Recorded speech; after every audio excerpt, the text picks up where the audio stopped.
Assalamualaikum warahmatullahi wabarakatuh. Bismillahirrahmanirrahim. Alhamdulillahirabbil alamin. Wassalatu wassalamu ala sayyidina Muhammadin wa ala alihi wa sahbihi ajmain amma ba'du. Alhamdulillah, hari ini kita bertemu kembali dalam pembelajaran daring. Mudah-mudahan anakku semuanya senantiasa dirahmati oleh Allah Subhanahu wa taala, diberikan kesehatan lahir batin, dijaga dari bala musibah.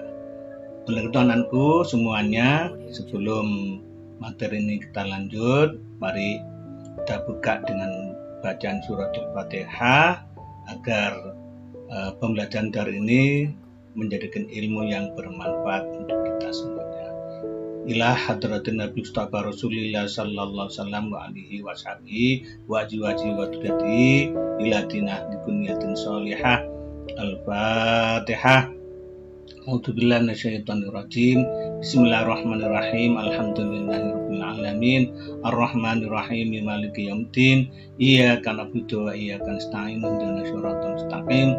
Siratal ladzina an'amta 'alaihim ghairil maghdubi 'alaihim waladdallin. Amin. Anakku semuanya, kelas 12 OTKP Multimedia dan AKL pada pendidikan agama Islam. Hari ini materinya adalah sejarah kebudayaan Islam atau yang disebut dengan SKI. Materinya yakni terkait dengan perkembangan Islam di Indonesia. Oleh itu anakku semuanya, mari kita bersama-sama mengikuti untuk materi ini dengan baik. Pada perkembangan Islam yang dipelopor, yang diawali oleh baginda Rasulullah sallallahu alaihi wasallam, maka tersebarlah Islam ke seluruh dunia. Lebih-lebih Islam masuk ke wilayah Indonesia. Nah, proses masuk Islam ke Indonesia itu sangat panjang sejarahnya.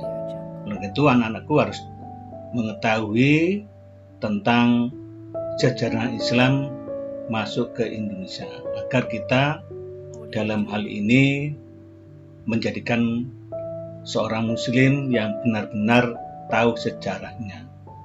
Nah, dalam hal ini Bapak bagi konsep tentang sejarah masuknya Islam di Indonesia, yaitu ada 3, yaitu sejarah masuknya Islam di Indonesia, kedua perkembangan Islam di Indonesia, dan hikmah perkembangan Islam di Indonesia.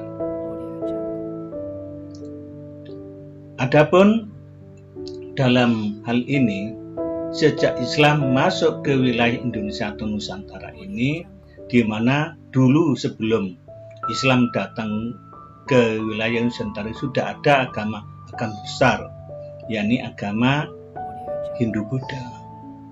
Agama Hindu-Buddha sudah begitu kuat ada di Indonesia, dan sejak Islam disiarkan oleh Rasulullah SAW, pada saat itu juga Islam berangsur-angsur masuk ke wilayah Indonesia. Diperkirakan Islam masuk ke Indonesia itu pertama kali pada abad pertama Hijriah, kira-kira abad ke-7 Masehi. Berarti sejak Rasulullah masih dalam mensiarkan Islam atau Rasulullah masih hidup, Islam sudah masuk ke Indonesia yang dibawa oleh para saudagar-saudagar atau para pedagang muslim yang datang ke Indonesia, di mana proses masuk Islam ke Indonesia itu diwarnai dengan kedamaian, kesejukan, dan tidak ada proses peperangan dalam masuk Islam ke Indonesia. Islam masuk ke Indonesia itu melalui 2 jalur, yaitu jalur utara dan jalur selatan. Jalur utara itu dari rute Arab atau Timur Tengah yang disebut dengan Mekah dan Madinah, sentralnya, pusatnya, kemudian melalui Damaskus, dilanjut ke Baghdad, Gujarat atau pantai barat India, Sri Lanka, sampailah ke Indonesia. Adapun jalur yang kedua itu jalur selatan dengan rutenya Arab, yaitu Timur Tengah, Mekah dan Madinah, kemudian Yaman, Gujarat, Sri Lanka, dan terakhir Indonesia. Dari para peneliti ahli sejarah memperkirakan Islam masuk ke Indonesia itu pada abad ke-7 dengan bukti-bukti tertulis, dengan bukti-bukti yang ditemukan, yaitu yang pertama catatan dari Marco Polo tahun 1292 tertulis bahwa penduduk di Perlat atau Sumatera Utara atau di wilayah Samudra Pasai itu mayoritas memeluk agama Islam. Yang kedua, di daerah Pasai juga terdapat makam ya bertahun 1297, makam seorang muslim bernama Malik Al-Soleh. Juga ditemukan bukti sejarah di Gresik, Lerang, atau di sana ditemukan makam seorang muslimah tahun 495 Hijriah atau 1102 Masehi. Adalah seorang muslimah yaitu yang bernama Fatimah binti Maimun. Dan juga Profesor Hamka itu menyimpulkan berdasarkan penelitian bahwa Islam yang berkembang di Indonesia itu berasal langsung. Hal ini dibuktikan dengan adanya catatan sejarah dari Kerajaan Kalingga bahwa ada seorang utusan Arab yang datang untuk meneliti adat masyarakat setempat guna mencari metode dakwah yang paling tepat. Nah, dalam waktu yang tidak terlalu lama, ya, Islam sudah tersebar di seluruh wilayah Indonesia. Hal itu disebabkan antara lain karena adanya dorongan kewajiban bagi setiap muslimin, khususnya para ulama, untuk berdakwah menyiarkan Islam. Sebagaimana dalam hadis Nabi, yaitu balighu anni walau ayat. Artinya, sampaikanlah apa-apa dariku walaupun hanya satu ayat. Yang kedua, adanya kesungguhan, ya, kesungguhan hati dan keuletan para judawa untuk berdakwah secara terus-menerus kepada keluarganya, tetangga, dan masyarakat sekitarnya. Persyaratan masuk Islam sangat mudah. Seorang sudah dianggap masuk Islam hanya cukup dengan mengucap 2 kalimat syahadat, yaitu asyhadu an la ilaha illallah wa asyhadu anna Muhammadar Rasulullah. Dan juga ajaran Islam mengajarkan tidak ada sistem kasta, ya, tidak ada sistem golongan. Yang membedakan hanyalah takwanya, berbeda dengan agama-agama sebelumnya. Nah, hal ini banyak raja-raja yang telah masuk Islam dan ikut aktif dalam menyebarkan agama Islam. Oleh karena itu, anak-anak semuanya, dalam proses perkembangan selanjutnya, ya, ini untuk yang berikutnya yaitu perkembangan dakwah Islam di Indonesia. Yang pertama, agama Islam di Sumatera. Daerah pertama kali yang dimaksud yaitu agama Islam yang ada di Sumatera bagian utara itu di sana terletak di tepi Selat Malaka, tempat lalu lintasnya kapal-kapal dagang dari India ke China. Di Sumatera juga para pedagang tinggal cukup lama di sana. Bahkan banyak yang menikah dengan wanita-wanita pribumi yang kemudian membentuk keluarga muslim. Para pedagang tidak hanya berdakwah kepada rakyat saja, bahkan berdakwah kepada raja-raja kecil yang ada di bandar-bandar sepanjang Sumatera Utara. Puncak penyebaran Islam selanjutnya adalah dengan berdirinya kerajaan Islam yang pertama, yaitu yang dikenal dengan Samudra Pasai. Adalah merupakan kerajaan pertama Islam. Itu yang berdiri tahun 1297 Masehi yang kemudian dikenal dengan sebutan Serambi Mekah.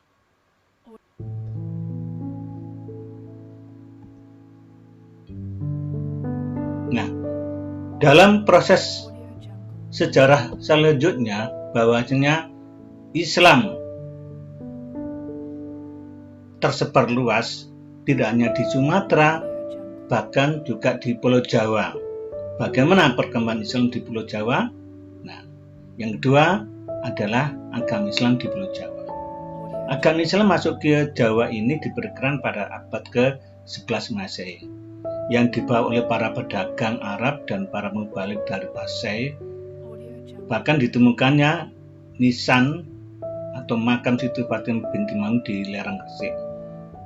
Beliau wafat tahun 1102 Masehi, yang bisa dijadikan patokan kedatangan Islam itu di Jawa, bahkan juga di daerah-daerah pesisir utara Jawa Timur.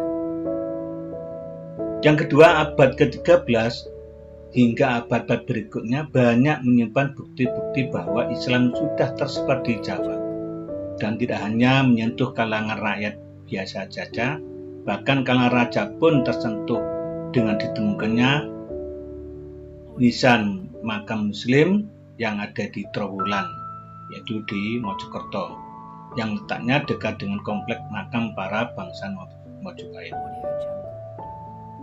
Untuk masa-masa selanjutnya, agama Islam tersebar sampai ke seluruh Pulau Jawa yang dilakukan oleh para ulama dan para mubalik yang kemudian terkenal dengan sebutan Wali Songo. Nah, Wali Songo adalah para wali yang menyebarkan Islam di Pulau Jawa. Keberadaan beliau itu ada di beberapa wilayah Jawa Timur, Jawa Tengah, dan Jawa Barat. Adapun beberapa Wali Songo terangkum sebagai berikut. Yang pertama adalah Sunan Gresik atau yang dikenal dengan Syekh Maulana Malik Ibrahim. Beliau makamnya ada di Gresik. Yang kedua Sunan Ampel, makamnya ada di Surabaya, yaitu Raden Rahmatullah. Sunan yang berikutnya itu Sunan Bonang Tuban, yaitu putra dari Sunan Ampel, yaitu Raden Magdum Ibrahim, makamnya ada di Tuban. Yang berikutnya Sunan Derajat, beliau juga putra dari Sunan Ampel, makamnya ada di Lamongan. Berikutnya adalah Sunan Giri. Sunan Giri adalah murid dari Sunan Ampel. Beliau adalah Raden Ainul Yakin. Beliau adalah putra dari Syekh Maulana Ishaq. Berikutnya adalah Sunan Kudus. Sunan Kudus keberadaan makamnya ada di Jawa Tengah. Beliau bernama Raden Said. Berikutnya adalah Sunan Kalijogo. Sunan Kalijogo ini keberadaan makamnya ada di Kadilangu, Jawa Tengah. Beliau adalah Raden Syahid. Berikutnya adalah Sunan Muria. Sunan Muria keberadaan makamnya ada di Gunung Muria. Beliau itu berjasa di Gunung Muria, makamnya ada di Gunung Muria, Kudus, Jawa Tengah. Dan yang terakhir adalah Sunan Gunung Jati atau Syarif Hidayatullah, keberadaan makamnya ada di Cirebon, Jawa Barat. Itulah beberapa Wali Songo, dan para wali atau ulama itu sebenarnya tidak hanya 9 saja, tapi ada sebutan yang khas. Sebenarnya ada banyak para wali, para aulia yang menyebarkan Islam sampai ke seluruh Pulau Jawa, bahkan sampai ke seluruh Nusantara. Berikutnya adalah perkembangan Islam yang ada di Jawa itu diperkirakan memang dimulai dari abad ke-15 tersebut, diawali dari Syekh Muhammad Ibrahim Gresik, beliau adalah orang pertama yang sengaja